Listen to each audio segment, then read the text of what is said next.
जो लोग श्रद्धालु आते हैं उसमें दान पात्र में पैसा देते हैं, अपनी आस्था जाहिर करते हैं, अगर उस पैसे में से जो सुनने में आ रहा है करोड़ों रुपए की लूट हुई है, डकैती एक तरह से, अगर प्रभु श्री राम के मंदिर से पैसा चोरी हो रहा है, चोरी नहीं है, डकैती है। देश के करोड़ों श्रद्धालुओं के दान का पैसा क्या वाकई में अयोध्या से गायब हो गया है? राम मंदिर के दान पात्र पर आने वाले करोड़ों रुपए का क्या वाकई में मिलजुल करके कुछ लोगों ने गबन कर लिया है या फिर चोरी हो गए? यह सवाल इसलिए भी खड़ा हो गया है क्योंकि समाजवादी पार्टी के अध्यक्ष अखिलेश यादव ने जोर देकर के इस मुद्दे को उठाया है और कह दिया है कि श्री राम जन्मभूमि तीर्थ क्षेत्र ट्रस्ट की तरफ से लगाए गए तमाम दान पत्रों से करोड़ों रुपए गायब हो गए। हालांकि फिलहाल ट्रस्ट की तरफ से इन आरोपों को नकार दिया गया है, लेकिन नकारने की जो भाषा है उसको लेकर के सवाल खड़े हो रहे हैं। और इसी बीच में पुलिस ने कुछ लोगों को जो हिरासत में लिया और उसकी जो खबरें आई हैं, यानी गोलमोल तरीके से सब कुछ चल रहा है, लेकिन आरोप अपनी जगह हैं। अब तक इस पूरे मामले को लेकर के पुलिस ने कुछ नहीं कहा है, ना ही कोई एफआईआर दर्ज कराई गई। और ये सवाल पूरे प्रदेश में इस वक्त तैर रहा है कि कौन है वो चोर जो राम के नाम पर लूट रहा है, और खास बात ये कि श्रद्धालुओं का पैसा। दरअसल पहले ये खबर सूत्रों के हवाले से आई कि राम मंदिर के दान पात्र से गिनते समय तमाम रुपया गायब हो रहा है। मंदिर परिसर में देर रात को इसको लेकर के जांच की गई। इसके बाद 4 लोगों को हिरासत में लेने की खबर आई। यही नहीं, ट्रस्ट के वरिष्ठ अधिकारी को ट्रस्ट की तरफ से कार्य मुक्त भी किया गया। ये खबरें भी आई, लेकिन कुछ समय बाद स्पष्ट कर दिया गया कि ऐसा कुछ नहीं है, सब कुछ सही है। लेकिन ये सब कुछ हुआ तब जब अखिलेश यादव की तरफ से इस मुद्दे को उठाया गया। हालांकि उनके पूर्व मंत्री और समाजवादी पार्टी के नेता पवन पांडे ने इस मुद्दे को उठाया था। अखिलेश यादव के आरोप के बाद राम मंदिर परिसर में देर रात तक अधिकारियों का जमावड़ा रहा, हलचल रही और हड़कंप भी रहा। इन आरोपों के बाद अयोध्या में बड़ी हलचल भी देखने को मिले। राम मंदिर ट्रस्ट की ओर से अखिलेश यादव के आरोपों पर खंडन भी आ गया है। राम जन्मभूमि तीर्थ क्षेत्र ट्रस्ट के महासचिव चंपत राय ने वीडियो जारी करते हुए इसका खंडन किया है और उन्होंने जिस भाषा का इस्तेमाल किया है उसको लेकर के अभी भी पूरी तरह से स्पष्टता नहीं आई है। हुंडी काउंटिंग कमरे का ऑडिट भी होता है। हुंडी काउंटिंग कमरे का ऑडिट राम जन्मभूमि तीर्थ क्षेत्र के न्यासीगण, कार्यकर्ता और स्टेट बैंक के कर्मचारी मिलकर करते हैं। ये कार्य कई दिनों तक चलता है। यही कार्य आजकल हो रहा है। कोई भी उल्लेखनीय बात किसी के भी ध्यान में अभी तक नहीं आई है। धन्यवाद।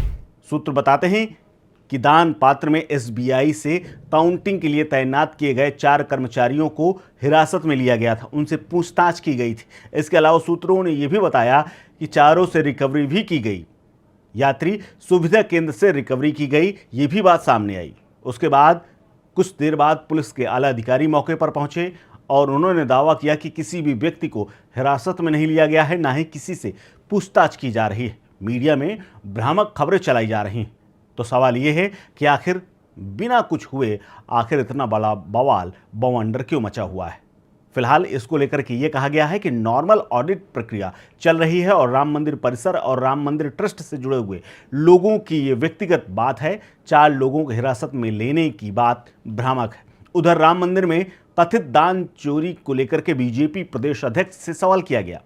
प्रदेश अध्यक्ष पंकज चौधरी ने पत्रकारों की तरफ से किए गए सवाल पर नाराजगी जाहिर की। उन्होंने कहा कि ये ट्रस्ट का विषय है, सरकार का विषय नहीं है। कौन कह रहा है, कितना गायब हुआ है, हमें कुछ नहीं मालूम है। दरअसल इस पर पत्रकारों ने यह कहा कि अखिलेश यादव ने दावा किया है कि पैसा गायब है। ये सुनते ही वो हत्थे से उखड़ गए और नाराजगी जताते हुए नजर आए। क्या कुछ कहा है पंकज चौधरी ने, सुनिए जरा।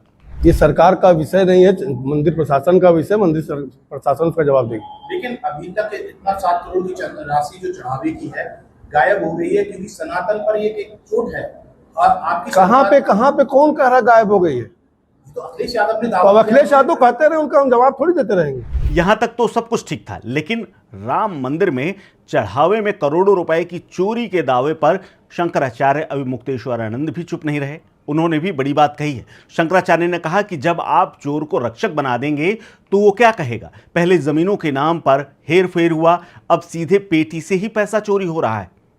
हालांकि इस पूरे मामले को लेकर के श्री राम जन्मभूमि तीर्थ क्षेत्र ट्रस्ट के जनरल सेक्रेटरी चंपत राय ने स्पष्टीकरण दिया है, लेकिन यह पहली बार नहीं है जब राम मंदिर और राम मंदिर के आसपास इस तरह की बातें आई हों। पहले भी कुछ लाइट वाले जिन्होंने राम मंदिर के उद्घाटन के दौरान लाइटें लगाई थी, पूरे राम पथ को सजाया था, उन लोगों ने भी घोटाला करते हुए कई बार फर्जी एफआईआर दर्ज कराने की बात कही, जिसके बाद जांच हुई तो पता चला कि जितने का टेंडर हुआ था उतनी लाइटें लगी ही नहीं और सिर्फ दावा कर दिया गया कि हमारी लाइटें चोरी हो गई हैं। इसके अलावा पहले ज़मीन खरीदी गई और कुछ घंटे के बाद ही दूसरे को महंगे दाम में बेच दिया गया और कुछ ज़मीनें तो महंगे दाम पर ट्रस्ट ने खरीद ली। ऐसे भी आरोप लगे थे जिसमें संजय सिंह समेत तमाम नेता शामिल थे, लेकिन बाद में जांच हुई, जांच की रिपोर्ट आज तक नहीं आई। लेकिन अब ताज़ा आरोप दान पात्र को लेकर के हैं। दान पत्र में लगातार लोग देश विदेश से जो पहुंचते हैं वो अपनी श्रद्धा से पैसा देते हैं। अगर वही पैसा जो कि राम मंदिर के विकास और वहां आने वाले श्रद्धालुओं की सेवा के लिए लगाने के लिए जो दान दिया जाता है उसमें भी चोरी का मामला सामने आया है। हालांकि सीसीटीवी लैस है पूरा प्रांगण और मंदिर भी, लेकिन अब इस पूरे मामले को लेकर के जांच वाकई में होगी या सब कुछ ऊपरी तौर पर आरोप निराधार और तमाम तरह से खंडन कर दिया जाएगा, ये देखने वाली बात होगी। लेकिन अखिलेश यादव ने जिस मजबूती के साथ आरोप लगाए हैं उस मजबूती के साथ अभी भी जवाब यानी कि खंडन आना बाकी है।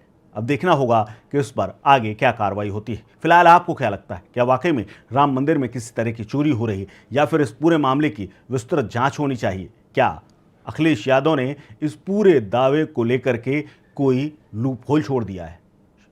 आप क्या सोचते हैं? शेयर कीजिए अपनी राय, अपना ओपिनियन हमारे साथ। आप देख रहे हैं स्टेट मिरर।